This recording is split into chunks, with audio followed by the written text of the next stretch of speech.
while I think we could have a discussion about many of these different things, there's probably, we could all debate about which attributes are the most important for a trainer and assessor, but we're just going to focus purely on training.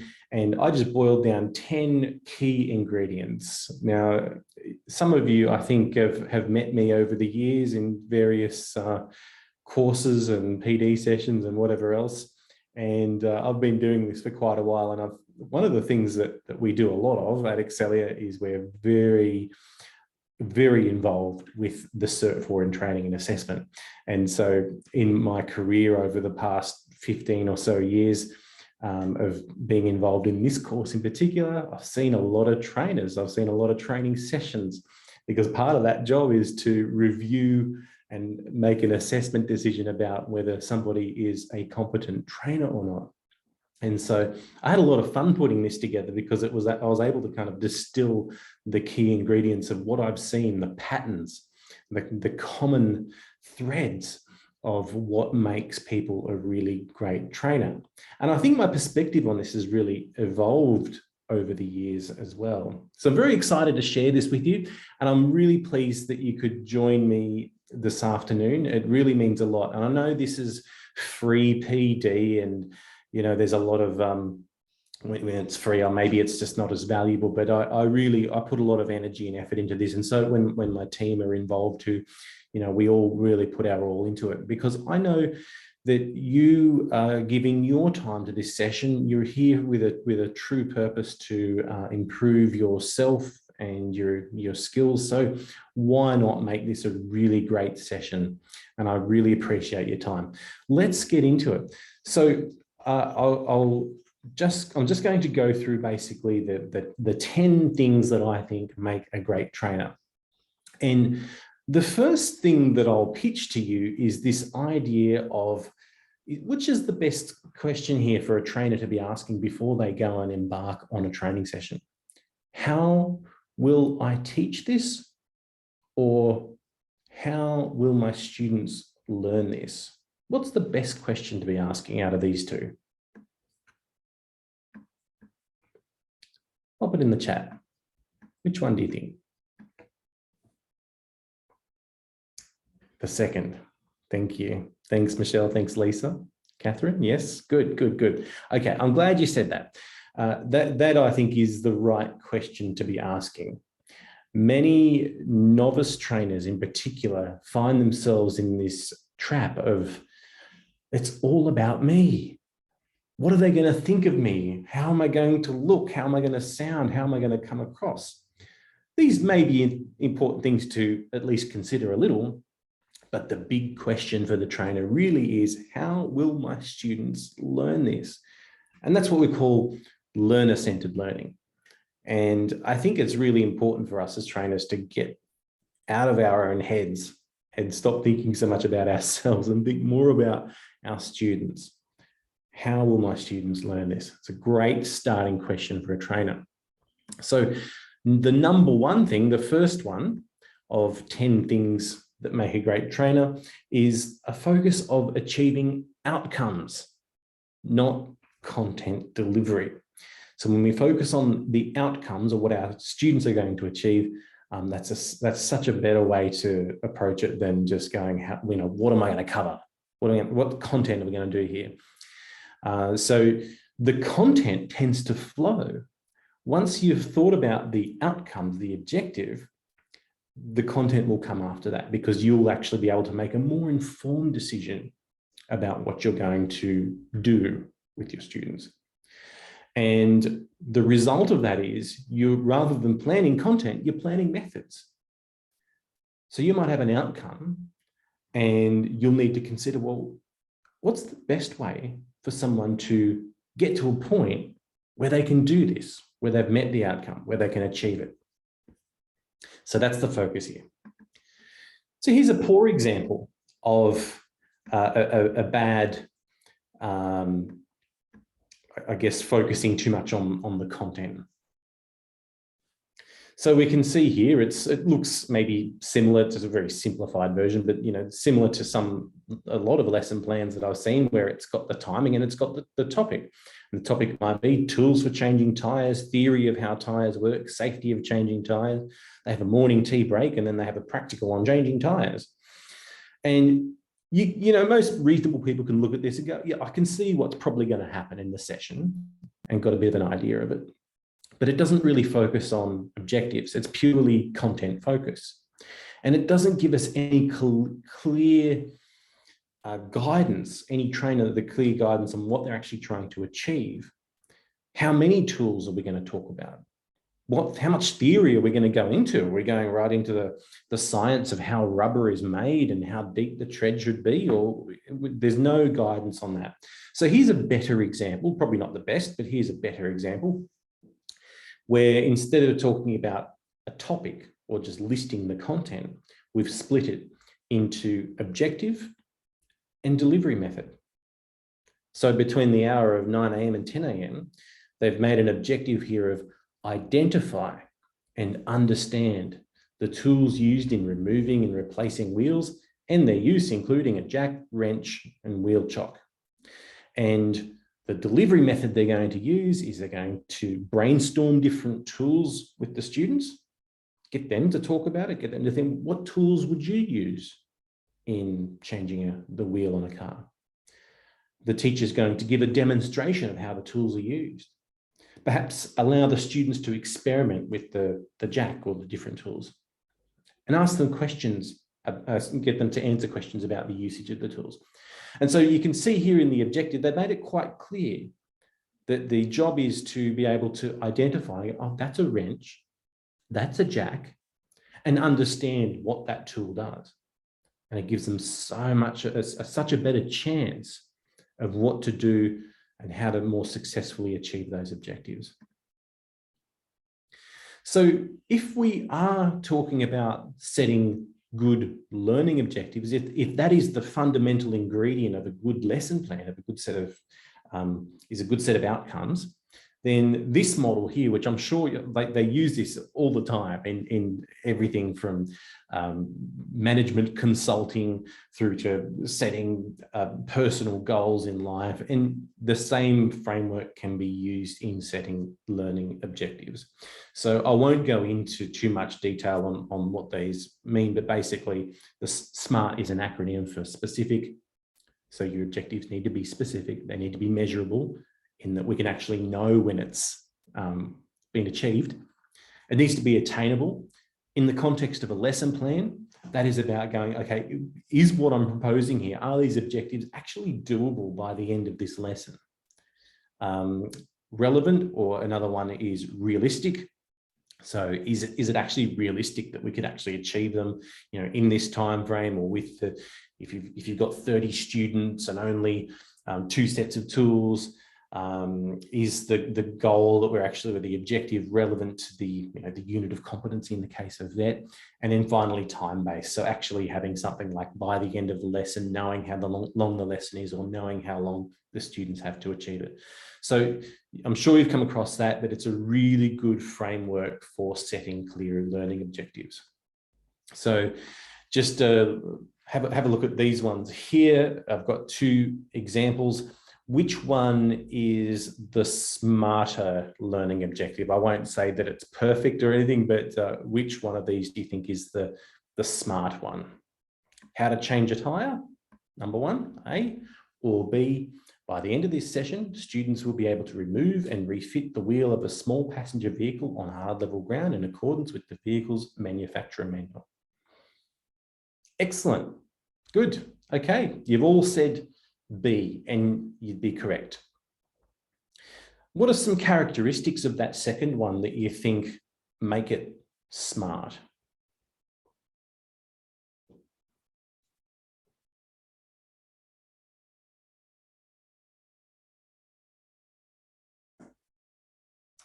Yes, Peter, it's time bound. Yes, so by the end of this session is the time aspect. It gives us a clear guidance. It's very specific. So if the objective was just how to change a tire, then what are we talking? Trucks, tractors, cars?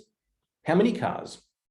is it actually changing the rubber bit on the rim, which is a very specialist job, or are you actually just getting the spare out of the trunk and replacing the actual wheel rather than the tire? Okay, so that's good. You're well and truly onto it, it seems, and some really great input so far. Thank you. I really appreciate that you're participating in these sessions too. So you might have come across that saying of the fire hose method, trying to drink from a fire hose. It's an interesting metaphor. I think good trainers are really aware of what they can actually do in the time allocated for a session. And I often think about, and I reflect on training sessions that I've run, and I think about it, and I think, how much of this did they actually remember? Especially in the really, in the early days of my career, I was very involved in these kind of very fast-paced kind of boot camp style courses where you just get in there and you work really hard every day for a couple of weeks, and you just try and cram so much into the session. And the trouble with this is, and there's been a lot of studies done on this, but students are actually not, statistically, not the best at measuring the success of their learning. And so if someone's paid a bit of money and they go along to a course and they just work really hard for a whole week, 9 to 5, long hours, they're really tired by the end of it, but they'll tell you that they got a lot of value out of it. It's just, oh gosh, I just got so much out of it. But when the studies actually look at how effective that is, they realize that, hang on a sec, it was really fun and you got a lot out of it. You were very busy.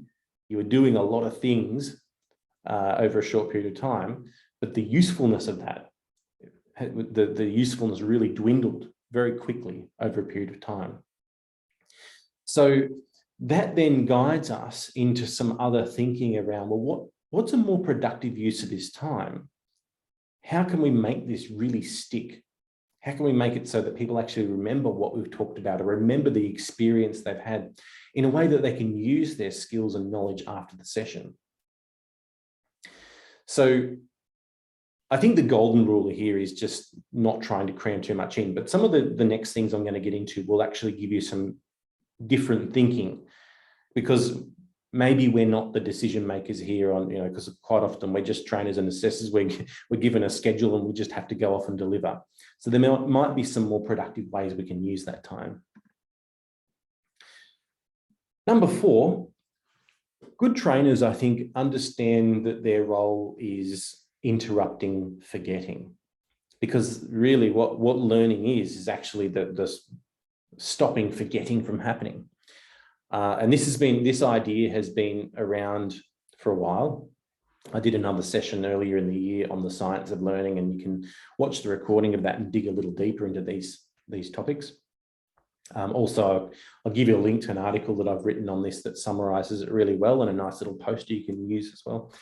But the idea of a forgetting curve is, you can see on this graph here, which is not at all scientific, it's just more of a visual representation, that on the up and down axis, you've got how much of the knowledge or the facts or the material was actually remembered. And then over a period of time, you get a very steep drop. Okay, so very quickly dwindles. And so this has been scientifically proven. It was successfully, as I mentioned, Ebbinghaus was the first person to come up with it. And Ebbinghaus liked to do all these experiments on himself. And he wasn't really doing that kind of more rigorous peer-reviewed science that we're used to in modern times. So, but it has been successfully reproduced over the years. And the idea with the forgetting curve is, we can actually, if we're looking at this perspective of interrupting forgetting, as people forget things, we can have activities in there that will give the opportunity for retrieving knowledge. And that's what we call retrieval practice. I'll mention that a little bit more shortly. But basically, this idea of coming in here and giving students the opportunity to try it again and to retrieve the knowledge from memory, from long-term memory, and practice it in different ways. And what you'll also notice about this visual representation too is you can see the gaps between the practice. They actually get longer over time, don't they? And that's part, if you look into the studies, that's part of it as well, is they found it's quite effective where they get to the point where the student actually gets a bit rusty, you know, they're actually starting to forget things, and the opportunity to practice and really have some effortful learning, some effortful practice where it's like, oh, what is that again? I can't quite remember. And just that opportunity to bring it back to mind again over a longer period of time, that actually makes the learning stronger and more rich. Some other things to consider when you're thinking about interrupting forgetting, and this also speaks to that previous point I talked about, you know, not cramming too much in, is that these two concepts of spaced practice and interleaving. So spaced practice, so they've demonstrated in a range of studies that it's better to practice learning things over time rather than just cramming it all into 1 week. So, you know, a 1 week course that focuses on one particular thing is less productive than if you spent that same period of time but spread it out so that they had the opportunity to go and do other things and then come back and practice it, because then you get that effect of the curve, the forgetting curve. And the other one there is the concept of interleaving is another really well-studied piece of science about how people learn. And that's actually the switching between topics. And so you can see in the example here in the visual, we've got interleaving on top and then blocking below. So blocking is that traditional thing of, right, for the next 3 days, we're going to learn this thing. And then for the next 3 days, we're going to learn this thing. And then for the next 2 days, we're going to learn the other thing. And that's blocking. And that's the kind of traditional sense is we start one topic and we work hard on it and we don't stop until we're finished. And then we move on to the next thing and we never really speak of it again. So interleaving is found to be way more productive because it builds in that spaced practice, that opportunity for retrieval, and also the act of bringing in different learning, different topics has been found to enrich the experience of learning as well. So I'll send you the link in the chat after we've finished here to our article on this, which includes all of the links then to the peer-reviewed studies that have confirmed this, if you're a scientific person and you like to dig into these kinds of things. So the next point is that good trainers focus on performance and skills, and especially, I mean, we're all here from the vet sector, from vocational education training. So that's really important as well, the focus on performance and skills.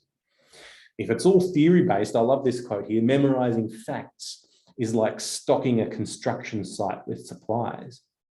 So imagine a construction site with a whole pallet full of concrete and bricks and timber and screws and nails. And, you know, it's good to have it there, but nothing's actually been constructed yet. And really what we're here to do is to create something, to build something. So I think it's really important to aim to get students doing as soon as possible. And then I'll add to it this little caveat of, you know, safe work really is important. So there's a lot of people talk about just chuck them in the deep end. You know, they maybe take it too far. So it's important that we don't just get students doing things straight away, where having a novice learner, having someone who doesn't really know what they're doing about, you know, safe work, having them using tools and equipment in a way that's unsafe, that's not a good idea. So, you know, the token theory session before the practical has its role, especially when it comes to safe use of materials. And it's important to note too that some of us, even in vocational education and training, we might have stuff that's primarily knowledge-based. So we kind of go, well, it's not super practical. It's not like getting out there and building a house, but it's still important to think about how will they use the knowledge. And we talked just a moment ago about this concept of retrieval practice. So have you ever had the experience of where you've learned something and the experience of learning was really good, everything fit, it really made sense, and you feel really confident after the training or the learning? And then you get out there in the real world and you try and use that, and suddenly it's very different. Well, the chances are that while the knowledge was really good and the information was useful, and perhaps you even practiced it, you weren't actually practicing it in a way that was using that knowledge in the way that you'd use it in the real world. Because often what happens when we're doing something, we have to retrieve the knowledge very, very quickly and to use it in that real setting where maybe solving a problem or working with a customer or addressing some kind of situation. And we've had to bring that knowledge from our long-term memory, store it in working memory so that we can use it. So if your training can, even if it's knowledge-based, can focus on a method that actually gets students using the knowledge in the same way that they'll use it in the workplace, then you're really on the right track. Number 6 out of 10, we're getting there. Good trainers measure. So I've got here the picture of an aircraft cockpit. And if you think about what a pilot does as they're flying along, they're constantly looking at their instruments.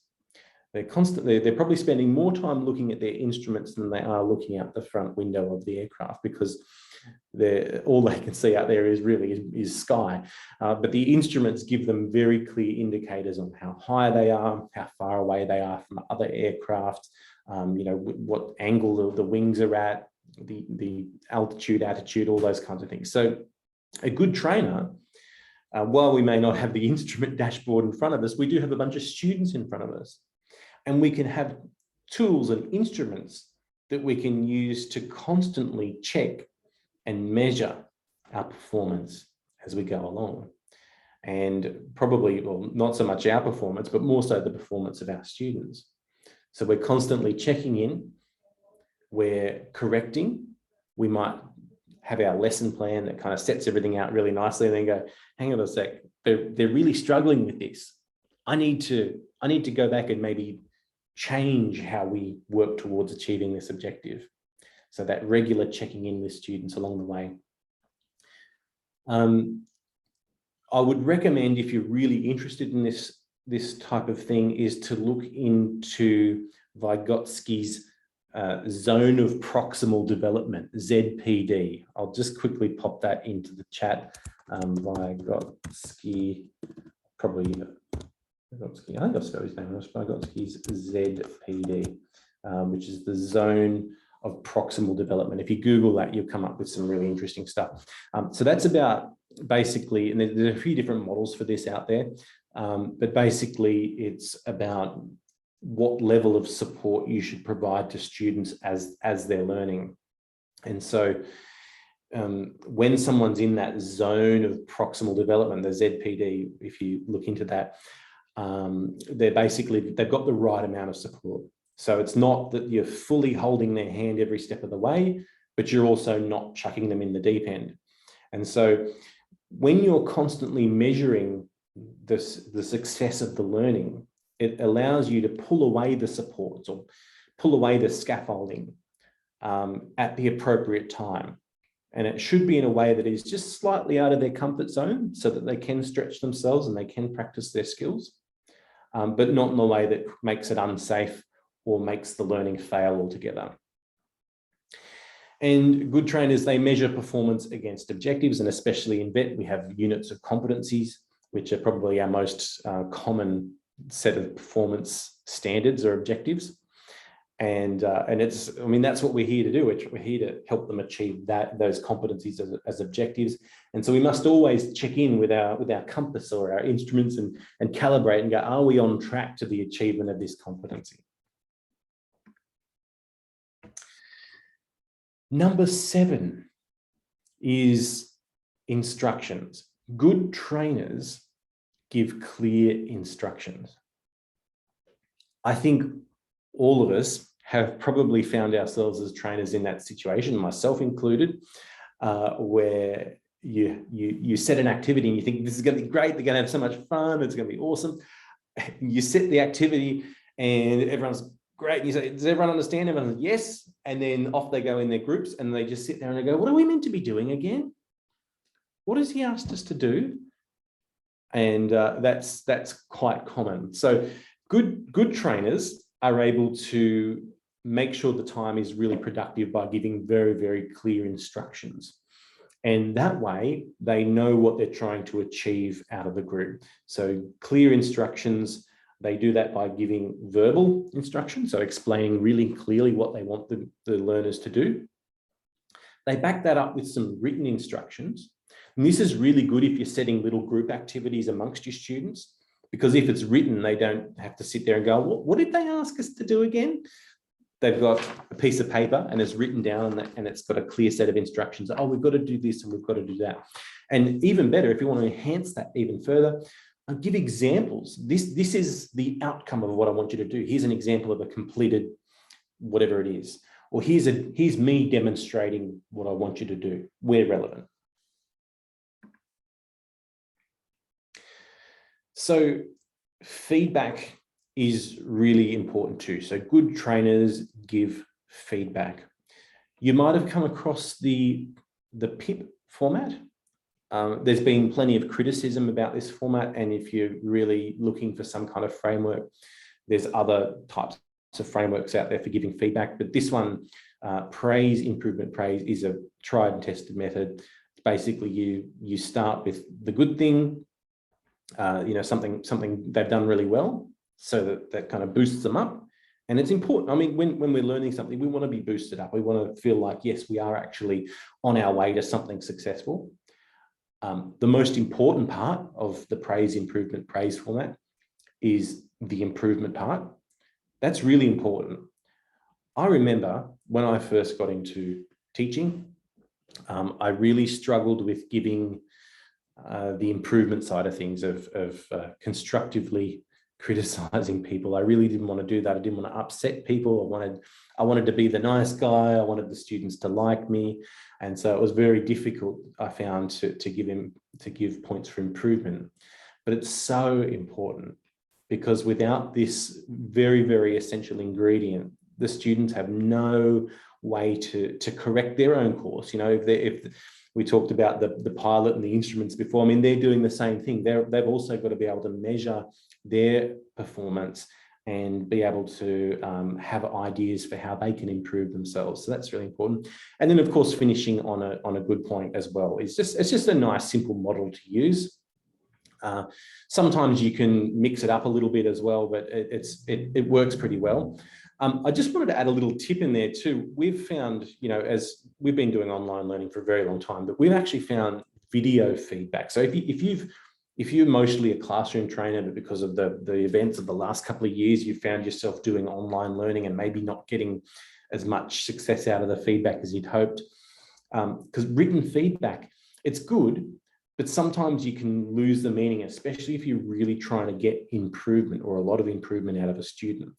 And video feedback, the tools are there to give great video feedback, whether you get them online for a Zoom session like this, or if you've got some kind of tool. There's heaps of tools like Loom, Loom, for recording really quick on-the-fly videos where you can share your screen. And when we started using this, so it was probably about 5 years ago, I think we started using video feedback more productively, and the results were excellent. Because in online learning, you often kind of lose that face-to-face thing, and you forget that there's another person on the other side of things. And so the students can actually see you actually smiling, and they see that you're not giving them feedback to drag them down or to make them feel bad or to tell them they're no good or whatever, that your genuine intentions are well and truly there to support them, to guide them. You want them to do well. And they'll see that in your body language when you're giving that feedback on video. You can say, hey, thank you so much. I really appreciate the work you put into this. There were a couple of things that I wanted to point out for you to improve. Number 1, number 2, number 3. And you can smile and you can nod and you can really give that feedback more effectively. I'll give you a little case study, because feedback doesn't always have to be a correction or one-on-one. There's other ways to give feedback in different ways. So picture this. it's a TAFE workshop. There's 10 students, and they're doing things like the Certificate 3 in joinery, the Certificate 3 in carpentry. And they're learning to do timber joints and joining timber using different joint types. Now, the TAFE teacher sets really clear instructions. They give them a written description. The TAFE teacher gives them photos of some joints, some woodworking joints that have been done. And the teacher also explains the features and characteristics of why these are good joints. The teacher also gives them a range of quality joints from previous students, plus some clearly marked poor examples too of what not to do. And so they go off and they practice doing their little joints and things like that and joining the bits of timber together. And the teacher asks the students, once they're finished, to bring their completed work to the table and sign a piece of paper when they believe they've met the standard. And you imagine yourself, you're sitting there and you're watching and you see a student walk up with their completed piece of work and they approach the table and they think they've done, and they closely inspect the other quality joints that have been provided by the teacher and they compare it to their own. And instead of leaving it there and signing the piece of paper, you watch the student walk away. They go back to refine their work. So there's been no intervention from the teacher whatsoever, but they've established a situation where they can clearly see the level of performance required, as well as some poor examples. And the students can actually measure their own performance and go back and refine their skills. So feedback doesn't always have to be just you giving feedback verbally or in writing. It can be in those sorts of ways as well. I always try and practice what I preach, but I clearly haven't, you can see with my little note there. But many of us do deliver online. I guess this is probably speaking more to if you're working with vocational students and you're trying to do those kind of online lessons.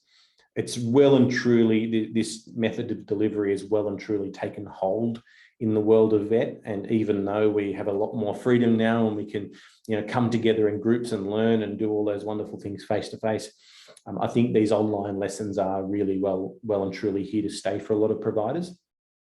And there's a lot of research done into this one too. So I haven't seen any research done on actual live Zoom sessions, but there's tons of research into educational videos. There's a few different studies done, and you'll see figures bouncing around anywhere from 3 minutes to 15 minutes as an effective length for an online instructional video. So borrowing from that research, I think the biggest one was a really big study they did for the MOOCs, the massively online open courses, and how long the video should be. And their conclusion was 6 minutes was the optimum length.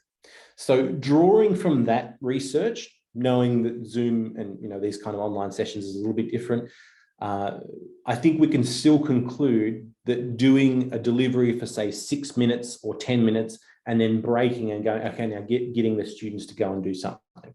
And then you come back and review and you give feedback and then you get them to go and do something, or you get them involved, or you ask them questions.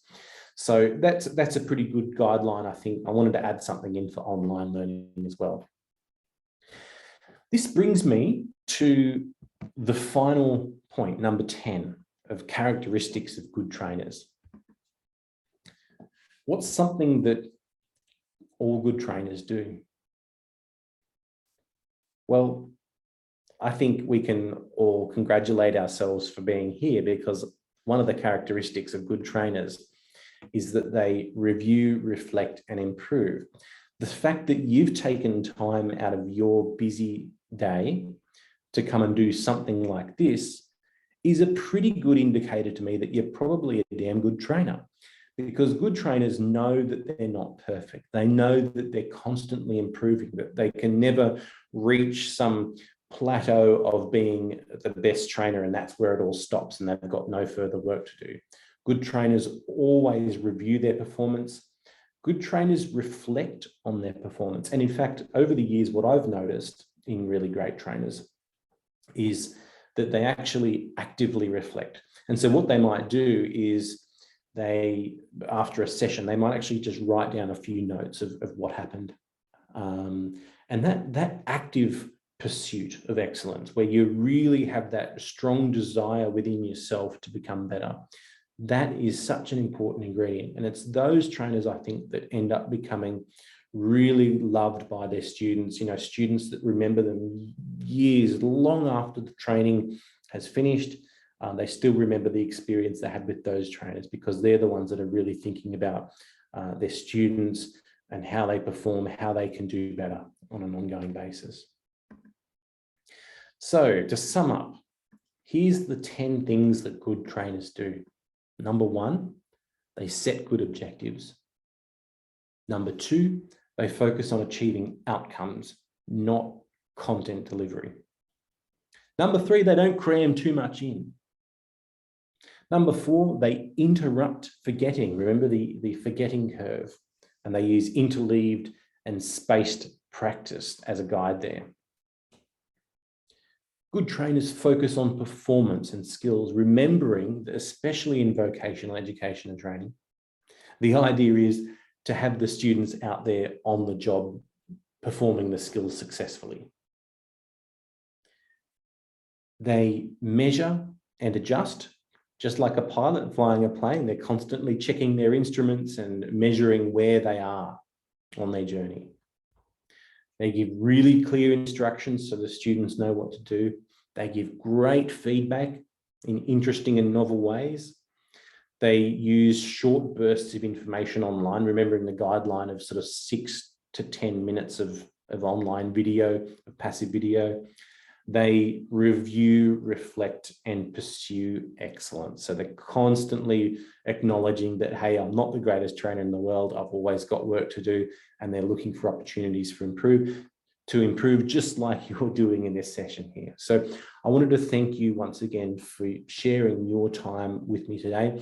If you enjoyed the session, feel free to tell your colleagues about this. We do run these, usually a couple every month. They are totally free. We don't ask anything of you. It's part of our way of giving back to the vet sector that supported us for so long. I really get a lot out of it as well. Helps sharpen my skills and also my team. And so we really love the opportunity to share with you. So do share the love. Feel free to share the link with your colleagues and networks.